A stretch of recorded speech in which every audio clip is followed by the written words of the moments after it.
നമ്മുടെ നാട്ടിൽ റംസാൻ മാസമായാൽ അതിവിപുലമായ നോമ്പുതുറ സദസ്സ് നമ്മുടെ പള്ളികളിലും വീടുകളൊക്കെ നമ്മൾ സംഘടിപ്പിക്കാറുണ്ട്.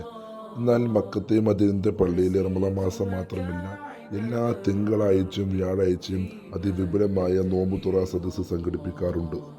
തിങ്കളാഴ്ചയും വ്യാഴാഴ്ചയും നോമ്പെടുക്കൽ സുന്നത്തുള്ള കാര്യമാണ്. അള്ളാഹുവിൻ്റെ പ്രവാചകൻ നബിത്തങ്ങൾ ആ ദിവസങ്ങൾ നോമ്പെടുത്തിരുന്നു. ആ ചെറു പിൻപറ്റിക്കൊണ്ട് ലോകത്തിൻ്റെ വിവിധ ഭാഗത്തു നിന്ന് മക്കയിലും മദീനയിലും എത്തുന്ന ജനങ്ങൾക്ക് ആശ്വാസകരമാകുന്ന രീതിയിലാണ് ഹറമിൻ്റെ നടത്തിപ്പുകാർ വളരെ വിപുലമായ രീതിയിൽ നോമ്പ് തുറ സംഘടിപ്പിക്കുന്നത്. നോമ്പ് തുറയുടെ കാര്യങ്ങൾ നിയന്ത്രിക്കാൻ പ്രത്യേക ടീം തന്നെ അവിടെയുണ്ട്.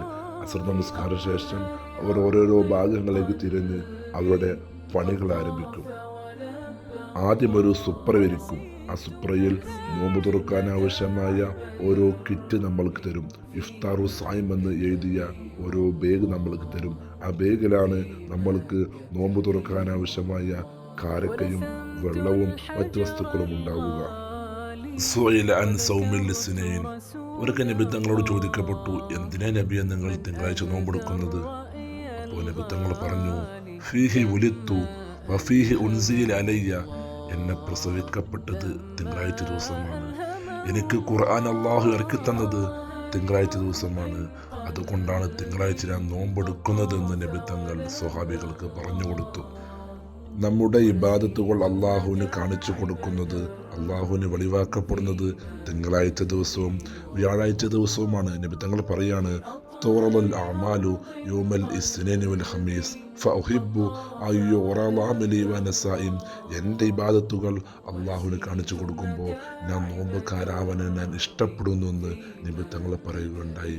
അതുകൊണ്ടാണ് നബി തങ്ങൾ വ്യാഴാഴ്ച ദിവസവും തിങ്കളാഴ്ച ദിവസവും നോമ്പെടുക്കാനുള്ള കാരണമെന്ന് നബി തങ്ങൾ നമ്മെ പഠിപ്പിക്കുകയാണ്. നമ്മുടെ നാട്ടിലെ പോലെയുള്ള നോമ്പുതുറ ഭക്ഷണമല്ല നമ്മൾക്ക് അവിടെ ലഭിക്കുക. നമ്മുടെ നോമ്പുതുറ കിറ്റിൽ ഒരു ബോട്ടിൽ വെള്ളമുണ്ടാവും, ഈത്തപ്പഴമുണ്ടാവും, നമ്മൾക്കൊരു ബെഞ്ച് ലഭിക്കും. ആ ബെഞ്ച് മുക്കി കഴിക്കാൻ ഒരു പ്രത്യേകതരം തൈര് നമുക്ക് ലഭിക്കും. ആ തൈരിൽ മിക്സ് ചെയ്യാൻ ഒരു പ്രത്യേകതരം പൊടി നമുക്ക് ലഭിക്കും. അങ്ങനെയുള്ള പ്രത്യേകതരമായ ഹെൽത്തി പരമായ ഭക്ഷണമാണ് നമ്മൾക്കിവിടെ നോമ്പ് തുറക്കാൻ ലഭിക്കുക. നോമ്പ് തുറക്കാൻ സംസം വെള്ളം നമ്മൾക്ക് അവർ കൊണ്ടുവന്ന് തരും. അതുപോലെ വ്യത്യസ്ത രാജ്യത്തിലെ ജനങ്ങൾ, അറബികൾ, ഈജിപ്തുകാർ, പല രാജ്യത്തെ ജനങ്ങൾ അവരുടെ നാട്ടിലെ പല വ്യത്യസ്തപരമായ ഭക്ഷണങ്ങൾ നമ്മൾക്ക് കൊണ്ടുവന്ന് തരും. അൽ മുഫ്തിറു കസ്സായിമി, നോമ്പ് തുറപ്പിക്കുന്നവൻ നോമ്പെടുത്തവനെ പോലെയാണല്ലോ. ആ പ്രതിഫലം ലക്ഷ്യമാക്കിക്കൊണ്ട് ജനങ്ങൾ വ്യത്യസ്തപരമായ ഭക്ഷണങ്ങളെല്ലാം അവിടെ വിതരണം ചെയ്യാറുണ്ട്. മഗ്‌രിബിയോടടുത്താൽ നോമ്പ് തുറയുടെ സമയമായാൽ ജനങ്ങൾ പ്രാർത്ഥനകൾ കൊണ്ട് ധന്യമാവും. നോമ്പ് തുറക്കുന്ന സമയത്തുള്ള പ്രാർത്ഥനയ്ക്ക് ഉത്തരമുണ്ടല്ലോ. പ്രത്യേകിച്ച് മക്കത്തെ പള്ളിയിലാവുമ്പോൾ പ്രാർത്ഥനയ്ക്കുള്ള ഉത്തരം ലഭിക്കാനുള്ള സാധ്യത വർദ്ധിക്കുമല്ലോ. അതുകൊണ്ട് അസമയമായാൽ ജനങ്ങൾ അള്ളാഹുവിനോട് പ്രത്യേകം അവരുടെ ആവശ്യങ്ങൾ ചോദിച്ചുകൊണ്ട് പ്രാർത്ഥന കൊണ്ട് ധന്യമാകും.